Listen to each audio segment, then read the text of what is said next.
All right. Welcome. Welcome to the miracle work today. And the miracle work, it is like a new beginning. This is, of course, a very familiar principle to start your day anew.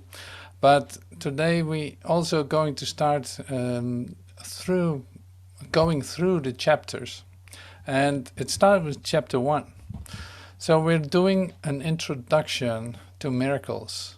But I take out I choose specific parts from the chapter 1 that we're going to use today. So one of them is the introduction paragraph that I love to read to you in a moment.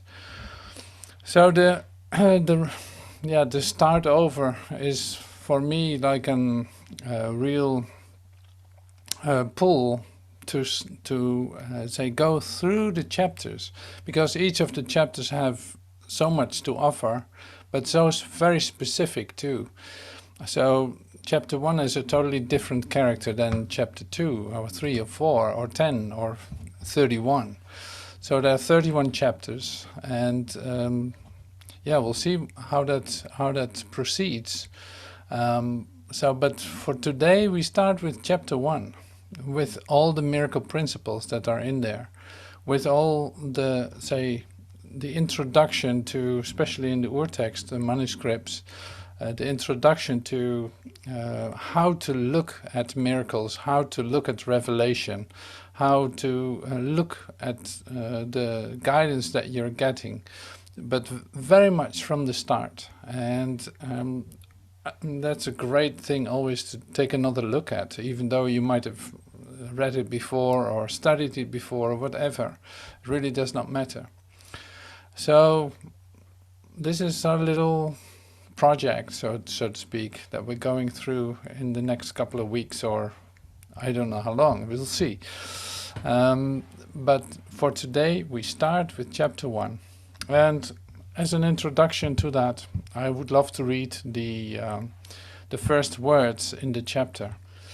It is crucial to say first, it is an introduction to miracles, it is crucial to say first that this is a required course. Like, everyone's going to do it in the end. You will have to go through this way of looking at everything in order to get out of it. So it's crucial to say first that this is a required course. Only the time you take it is voluntary. You can choose whenever you want to elect something. It's like free will does not mean that you can establish the curriculum. It means only that you can elect what you want to take when. And it is just because you are not ready to do what you should elect to do that time exists at all. You will see miracles through your hands, through me. You should begin each day with the prayer, help me to perform whatever miracles you want of me today. So it's crucial to say first that this is a required course. This is where we start with. Like, before you read any further, just realize that you're actually doing something that you're going to do anyway. You will do this anyway.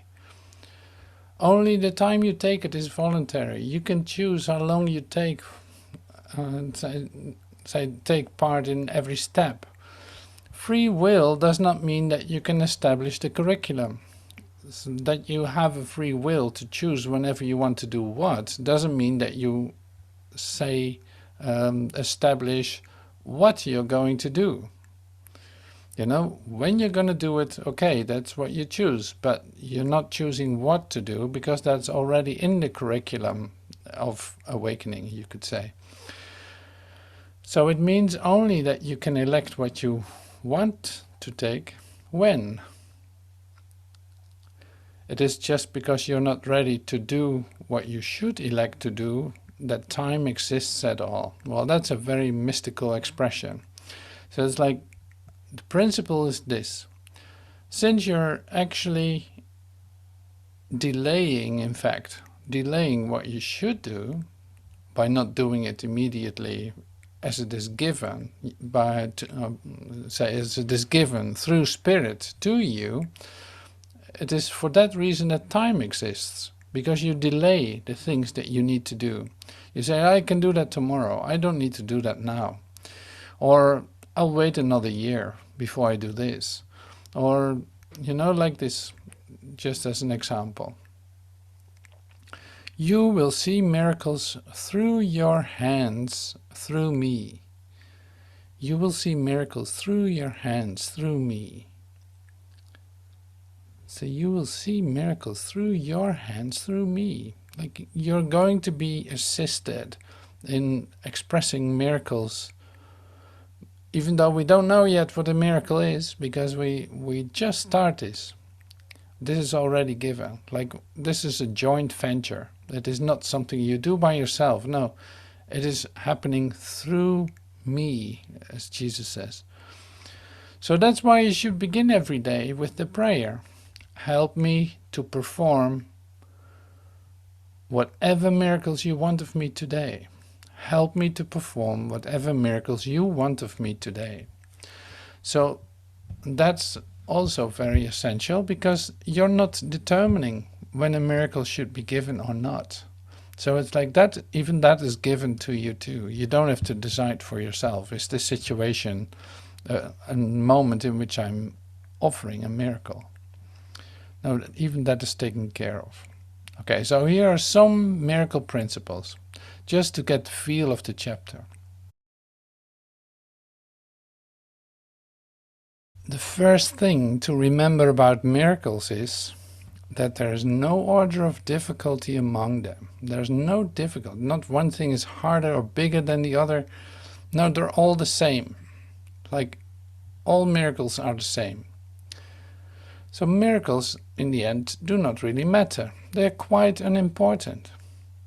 Well, this is the start of A Course in Miracles, and we hear that miracles do not matter. They're quite unimportant. Wow. They occur naturally as expressions of love. The real miracle is the love that inspires them. In this sense, everything that comes from love is a miracle. Okay, so these three are very important, and we use them today too. First thing to remember about miracles, there's no order of difficulty among them. Not one is harder or bigger than another, they're all the same. Miracles do not matter, they're quite unimportant. They occur naturally as expressions of love. The real miracle is the love that inspires them. In this sense, everything that comes from love is a miracle. Okay, so this is our start of A Course in Miracles. Can you imagine? Like you hear miracles as such are quite unimportant, like doesn't really matter. There's no order of difficulty in them. And there's a very specific reason why this is said this way. Otherwise, why would it be in the beginning of A Course in Miracles? So I'd like to say a little bit more about that, because yeah, you hardly ever hear that. Why is it that way? There's no order of difficulty. No, one is not harder than the other. They're quite unimportant. And all of this. It's like, why is that? Why is it quite unimportant? And that has everything to do with the place where they're actually being performed. So the place where they actually are being performed is a place where you actually see that it's not what it appeared to be in the first place. So you could say, like, that's why there's also no order of difficulty. Said not one is harder than the others. Like to heal a cancer or a cold is the same idea, or to get yourself out of an idea of separation is the same in any kind of translation into form. The form doesn't matter. So the translation of it, to see it, that you can come out of it, also doesn't matter how that took place. Or see, it has to do with a place that isn't real.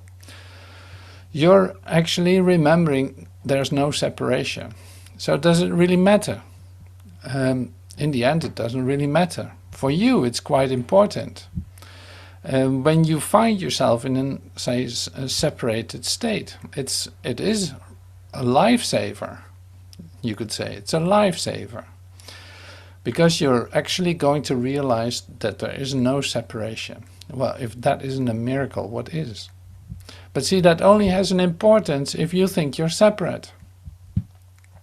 Otherwise, it's quite unimportant. It's like, duh. No, not important at all. There is only one of us, and it's happening right now. That's all there is. Like if you accomplish the curriculum, so to speak, you would care less about a miracle.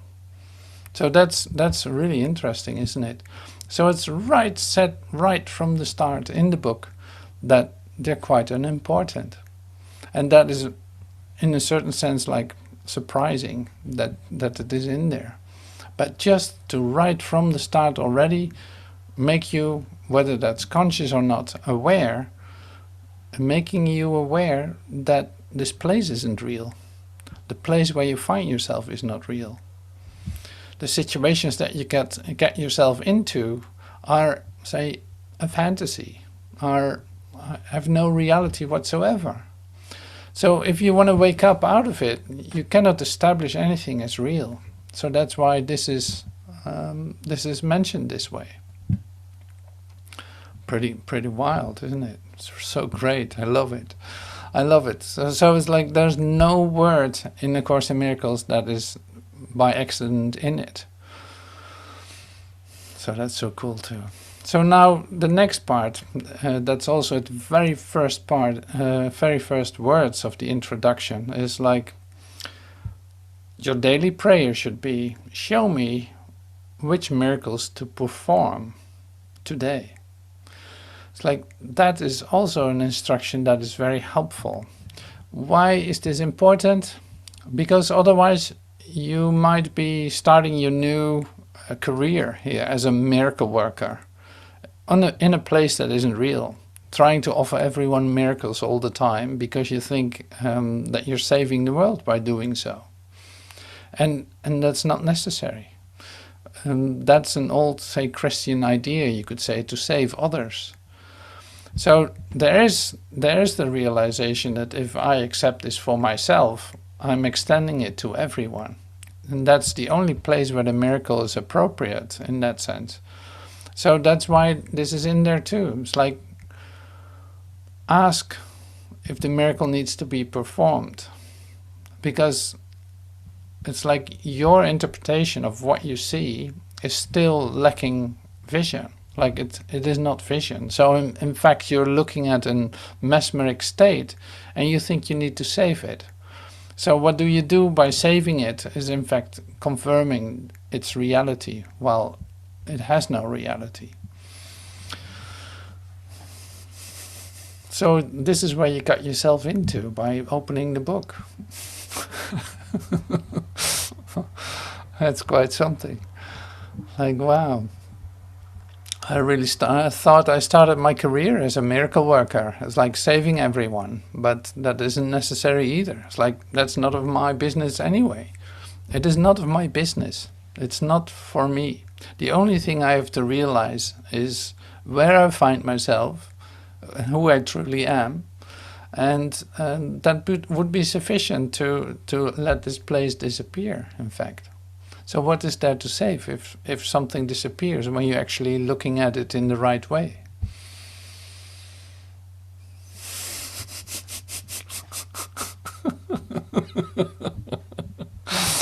So what else can you do then? Laugh it away. And if anyone laughs with you, great. If not, so be it. So anyway, so this is lovely stuff. So we're getting ourselves immediately into trouble here. I love that, and trouble in a good sense. Then.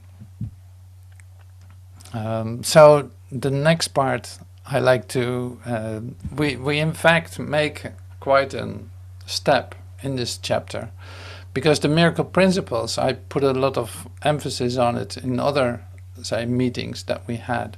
I always bring it back into because they're very helpful.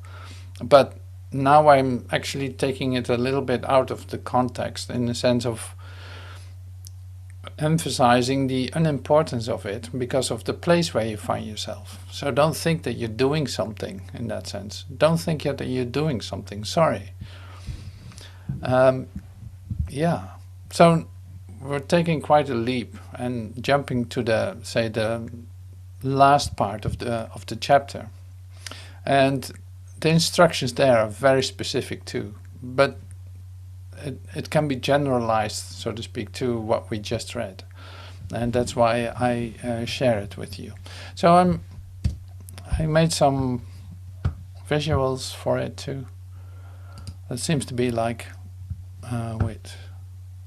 it seems to be like a thing that comes back for me to do. I love that.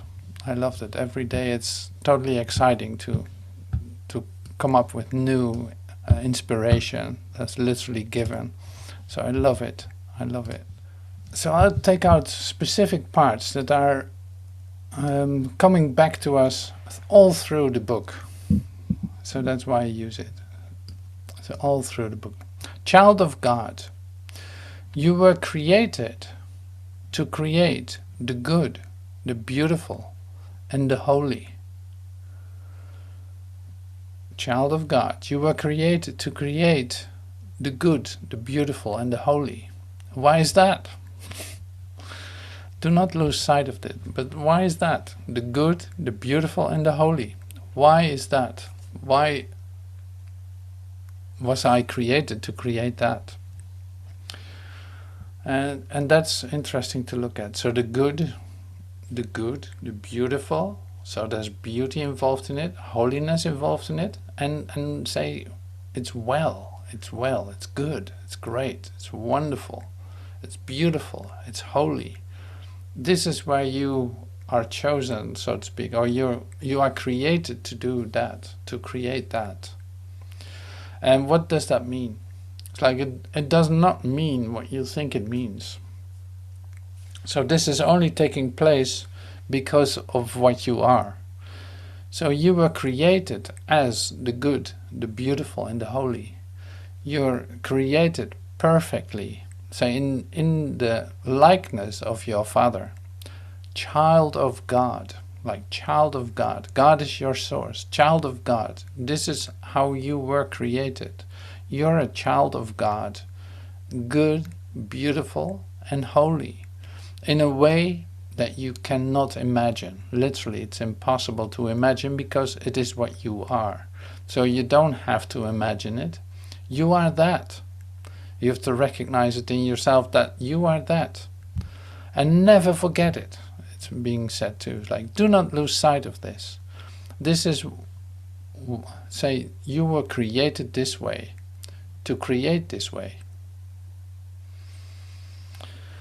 So how this is an incredible expression of, say, integrated wholeness. Everything is in here. So let this come to you. This is being said in the first chapter of A Course in Miracles. You were created as the good, the beautiful, and the holy. Think of that. Think of yourself as that.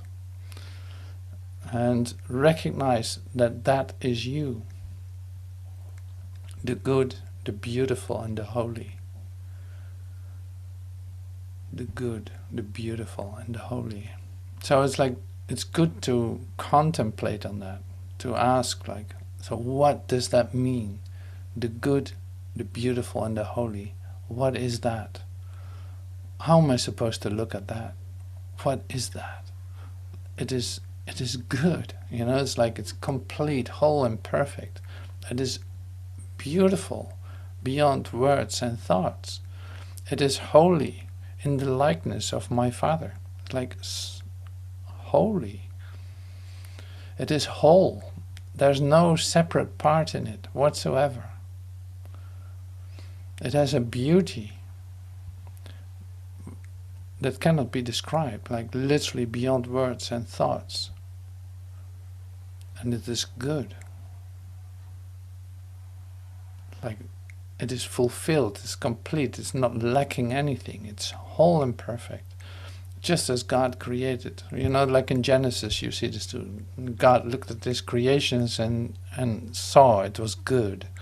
So this is good. Whole.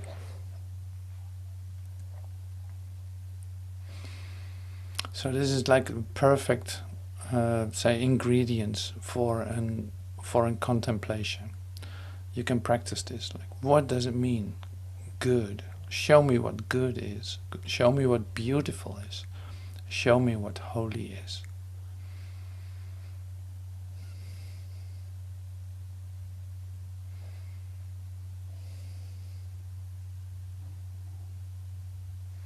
See, this goes beyond the idea of miracle. This goes directly to your beingness. You know, it is not a process that needs to be fulfilled or something. No, this is immediately, this is what you are. Here it is. There's no transition in it. There's no process in it. There's this, and it's you.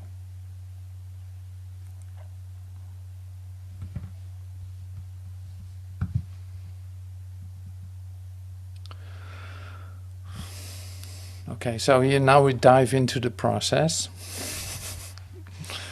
The love of God, which is what you are, for a little while, must be expressed through one body to another. This is because the real vision is still so dim.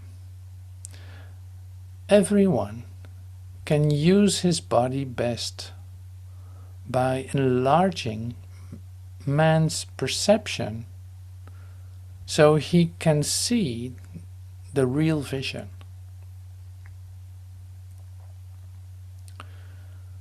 So let's take a moment for this. The love of God, for a while, must be expressed through one body to another. That's just the way it is. And you know this. It's like looking at your own way of expressing your love for God, of God, sharing with your brother. You want to hold his hand. You want to put your arm around him. You want to cry on his shoulder. You want to kiss. You want to hug. You want to do whatever you do to express that, what you feel. And you still use your body for that. There's nothing wrong with that. Temporarily, it's like a temporal device to do so. Device sounds a bit technical, with all due respect. But it is like, this is the way we express it right now. It doesn't need to be that way, but for now, because the real vision is still so dim, you will do that. So everyone can use his body best by enlarging man's perception so he can see the real vision. You see this in the classes that we do. We continuously going for the expansion of mind, bringing in new ideas. In fact, challenging one another with a patience to hear something, like with discovering something new. Like, continuously we do this. Take another look at the lesson. Take another look at the lesson. Have another moment in which we look at miracles. Starting another introduction to miracles. Going to listen to another tape of Joel and really dissect it. Go and discover something that you haven't heard before. It's like enlarging your perception. You don't want to miss any of it. So this is what we practice. And it's like fitting in the curriculum here. So enlarging man's perception is the way to overcome, in fact, the limitations that you think you need in order to get this or so. So that's just a temporary process. Like if I look at myself, the fact that I'm actually doing everything online now, almost everything. Like, okay, we met in Soarch. In the last 4 years, I hardly have met any person in person. Like only this way. It's like, is there a body involved? Well, there's this talking head. There's a talking head. There are visuals. There's sound. There's music. There's spirit, of course. But that seems to become more and more important. Spirit, like we meet in light. Does it matter what I say? Yeah, it does matter too, because we're enlarging man's perception, and until it disappears right with the first moment that we meet each other.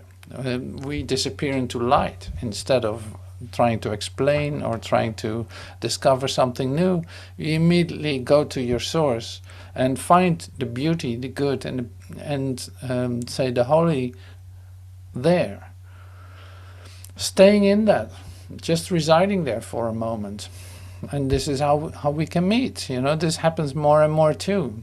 So it is not as in the world that you discover your capabilities to do things and you keep repeating that. No, there's a certain development here that is not of this world at all. So you can trust that. You feel what you need. It's going to be given you what you need in order to expand your consciousness. That is always perfect. But see, the thing is, and that's what you discover now probably too, is like you hear this in a different way all the time. Like it is going so quickly, and that's a real wrap up of say you're holding on to existence, to human conditioning. Like it's a real speed up, I can tell you that. Speaking from my own experience. Like I'm able to do this now. Well, if you knew me like even 15 years ago, I would be the one holding hands and hugging and all that all the time. And now that seems to be not gone, but it's more like, well, that totally shifted in an amazing way. And not that that's good or bad or anything. No, it has to do with where I find myself and allowing the change to occur by not holding on to the old ways that I needed temporarily because of, say, a vision that was still dim, as it is being expressed here. Like the vision was still dim. So when vision comes really into my awareness continuously, I see through the mesmeric, say, surrounding where I find myself. I don't let myself be fooled by the hologram, by all the reflections I get. Like that is not determining anymore where I go to or where I come from. Not at all. It's like, so that becomes more, that goes more and more into the background, and that's pretty wild. That's so beautiful. So allowing these changes is perfectly all right. Like it is a natural process of you going through this, because like we said in the beginning, miracles are in fact pretty unimportant because this place is not real. So you developing your consciousness as a spiritual being, developing your consciousness to come back into your original authentic state as a whole and perfect created Son of God, that's all part of that. That's all part of that. That's all inclusive. So that goes so quick. I can't believe it if I look at it. It's like, of course, it's in fact one moment I realize I'm not that. And there's the moment, this is what I am. So that comes together and in fact like merge into one another. That what I'm not dissolves into what I am. And that is the action that is taking place. In fact, it is just like this. That's how quick that goes. I have a realization, oh, this is not it. And I'm gone, literally. I'm actually gone into a whole consciousness instead of a separated one. That's what I call goneness then. So let's repeat it one more time. The love of God for a little while must be expressed through the body to another. That is because the real vision is still so dim. Everyone can use his body best by enlarging man's perception, so he can see the real vision. Okay. This vision, and here we go, like this vision is invisible to the physical eye. You know this. The ultimate purpose of the body, look at this, the ultimate purpose of the body is to render itself unnecessary. Learning to do this is the only real reason for its creation. The body was only invented, so to speak, to render itself unnecessary, to temporarily see that you don't need it, that there's no need for you to identify with it or anything. No, you start to see that it's unnecessary. Like vision has nothing to do with the physical eye. So you don't need your eyes to see that. You don't need a three-dimensional world to literally come into an experience of your wholeness.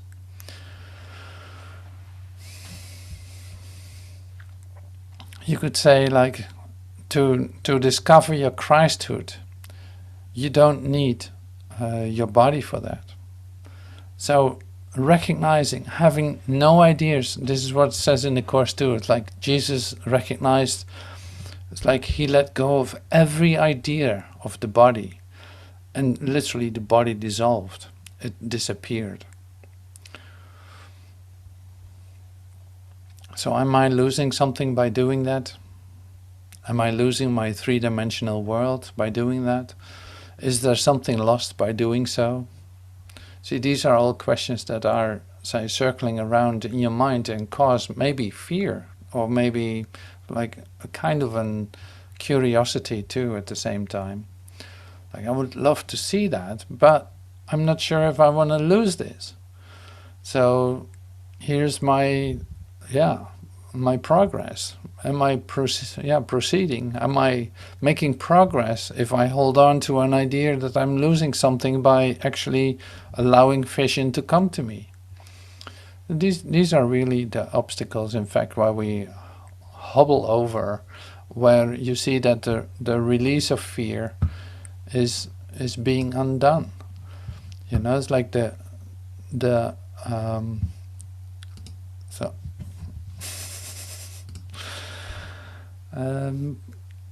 so you might think that you lose something by losing your body, by thinking that you don't need that. And this is not a very popular thing to talk about, because it's like, it's immediately so embedded into a three-dimensional world that you value, otherwise you wouldn't be seeing it. Like, you cannot fool yourself at the same time either. You're valuing a three-dimensional world because you're actually, otherwise you wouldn't be seeing it. Like, you see it, you perceive it. That's the reason for that is because you value it. Otherwise it would disappear. And you see the shifts in that. So it's not like you hold on to everything. No, you see the shifts in there. Like, some things show up in your perception and other things disappear in your perception. So that goes on and on. It's a process of, okay, here this is important. I need a new car. I need to know this and new that. Suddenly that seems to be very important in your consciousness. And once that is done, it disappears again. It's not important anymore. It's still there, but you don't pay attention to it. So this goes on and on and on. Well, coming back then to vision, it's like, why would you not see everything for what it is? Why don't you want to accept the idea that the good, the beautiful and the holy is what you are creating and are created as at the same time? Like, why would you not want to be in that flow and see that come to complete expression altogether? See, then the things, and you'll see this in the next chapters too, then things come up as, well, you actually don't know the difference between joy and pain. You still think that some things will bring joy while they actually bring you pain. Or you still think that you want to, say, have something from the three-dimensional plane in order to have a feeling of completion or a feeling of safety and comfort. That's why it is there. And you hold on to that, or you stay with that until that is done, and then it dissolves.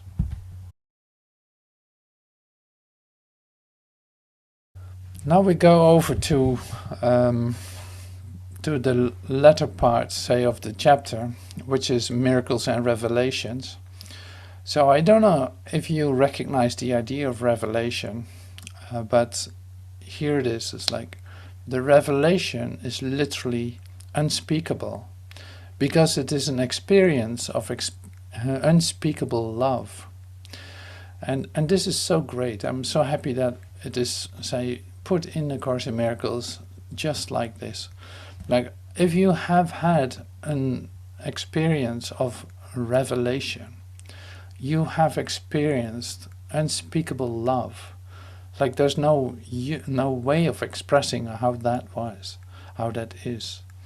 So it is a direct communication with your Creator, just feeling presence in a way that you never experienced before, or at least there's such a deep recognition of what is given as love from your Creator to you specifically, that it is like you're ready to give up anything in that sense, or you're ready to let go of everything, but this you would never ever want to lose again. So revelation, you're being made revelation ready in this Course in Miracles. So it's like, that's going to happen, don't worry. If it didn't happen, it will happen. So the miracle exercises that we do, the chapters that we go through, is in fact to get you revelation ready. It starts with peace of mind. So that's our first goal in the Course in Miracles. Like it's being said, like that's the first goal. To experience peace and to stay with your peace and to not let that be disturbed by anything anymore. Like recognizing that peace is in you. From that, say, something is given, and that's moments of revelation in which you literally dive so deep into this love for God experience that you melt altogether. I have no other word for it. How would you want to express unspeakable love? So this is really good to know. So in the Course in Miracles, in the first chapter, there's a whole chapter about miracles and revelation. And it's great. So we're going to take another look at that, maybe on Friday or something, that because it's so great to see where this leads, where this is coming from. Okay, so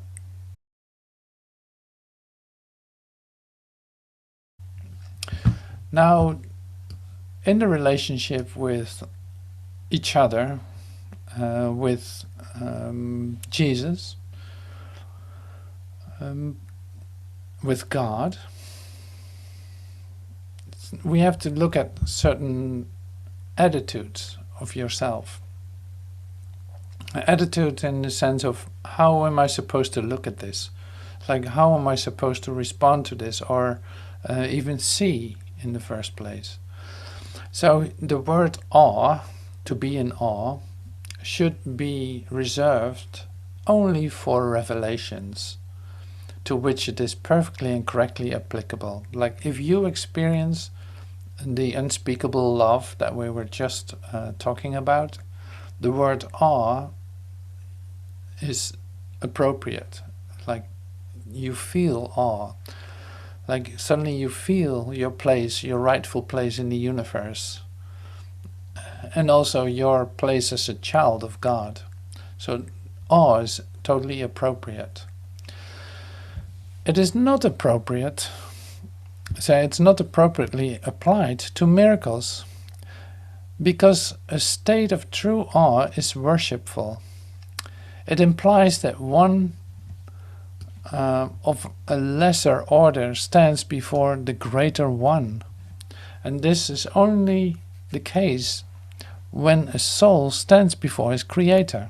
You know, it's like, oh yeah, in my revelation, it's totally appropriate.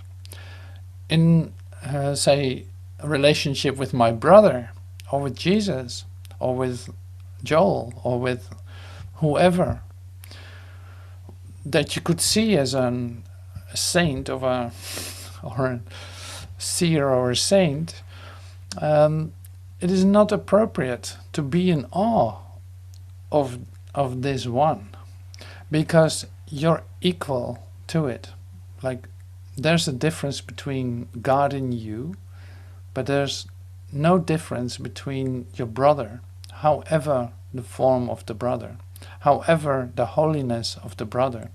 It's like we recognize our equality in each other by not being in awe of each other, but literally seeing each other as companions in the sense of equality, like the same.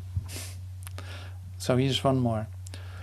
Souls are perfect creations and should be struck with awe in the presence of the Creator of perfection.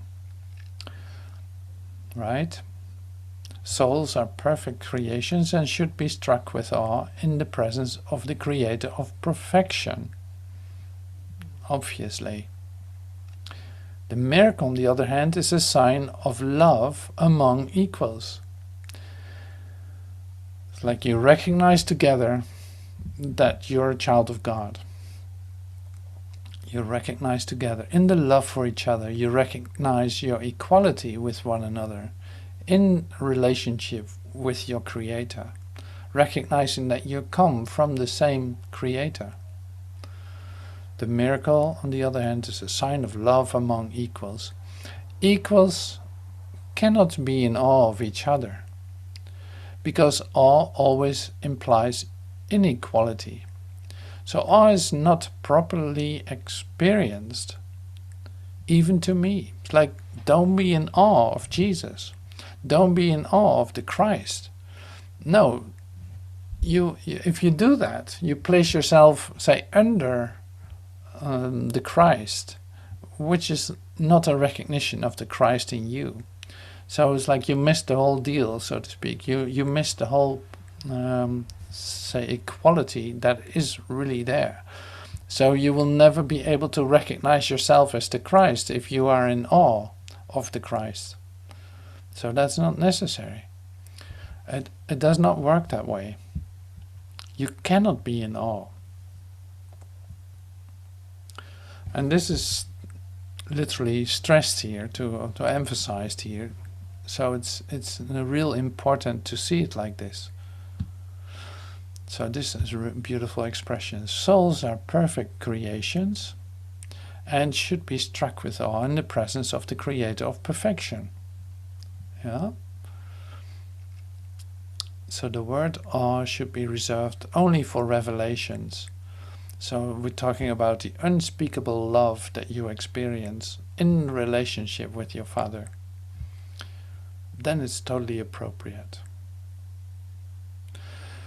It is not appropriately applied to miracles because a state of true awe is worshipful. It implies that one of a lesser order stands before the greater one. And this is the case only when a soul stands before his Creator. Okay, that's clear. Alright, so that was in fact the introduction to the first chapter. So I love to continue, say on Friday, the next meeting, with miracles and revelations.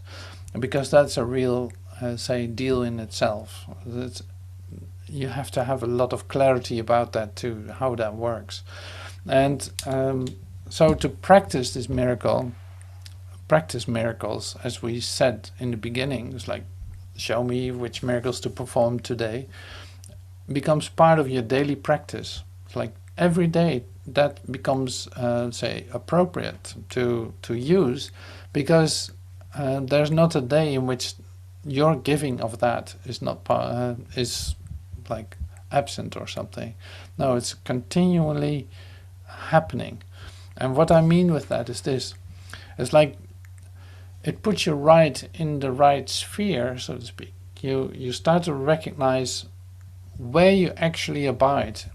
You start to recognize that you're created, that you come from wholeness, and in that you say recognize it here, and that takes here out of the context. Let me say it like this: it's like you start to see that your perception is not limiting you in any way anymore, but you start to see it for what it is. And that can be a relationship, that can be someone you could call first a stranger.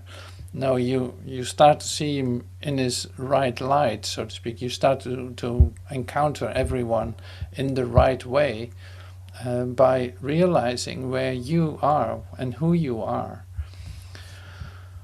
I think that's about the clearest I can express it right now. It's like that's so it's your daily practice. But then it's not you doing all this. No, it's you. It's going through you. So you need to have guidance in what to do in that or not. It's really important. So you don't need to do it your way in this sense. You don't need to do it your way. You will be told what to do exactly, who to meet, what to do, what to say, where to go, and all this. Like there's a perfect guidance system for you available. But if you already made up your mind and think I need to heal this or I need to give this miracle, then you miss it. And you're basically establishing yourself as the miracle worker on earth with a new career. So it's just, say, whatever normal human behavior is. It's like immediately identifying with what you do. And that's not the case here at all. So it starts anew all the time. You have no idea how to respond to any of it. And that's the beauty of this discovery. And that's the way you move through this the quickest. Because, say, the Course in Miracles is really to speed up this transformational process, which is, in fact, just a moment. Like, but you, by doing it this way, you don't establish yourself as anything. You don't need a training in order to become something. No, it's a training for the undoing and training to set yourself free from any conditioning. It's totally different. So, and then you recognize who you are. It's like created to create the good, the beautiful, and the holy. I love it. That's great. So, oh my God, time flies when you're having fun. Thank you. Yes, indeed. Meeting each other in spirit. See, this is all, forget this. I make visuals, but forget him. It's not about it at all. That's the great thing to realize too. So it's like you pay attention to it and you want to make it look good, but in the end it's absolutely futile. And that's has been frustrating for me for a long time. Like the first thing that happened when I go to art school, when I finally made the decision to go to art school after all the other studies that I did, I finally decided to do the thing that I actually wanted to do. What happens almost like in the first moment, I'm having a deep, totally discombobulating, awakening experience that puts me in a whole new sphere and whole new perspective in which I have no idea what to do with art anymore. And I didn't paint or make anything for years after that. So it's like, none of that matters. It really does not matter. But at the same time, we use it anyway. So temporarily, just like your body, temporarily we use this to in fact attract attention or to make it express maybe the beauty, to make it say fit for the change. Like this was the way that you accepted all this. I see it like this. It's like this was the way that you started to accept all this and disappeared from here and entered into the good, the beautiful, and the holy.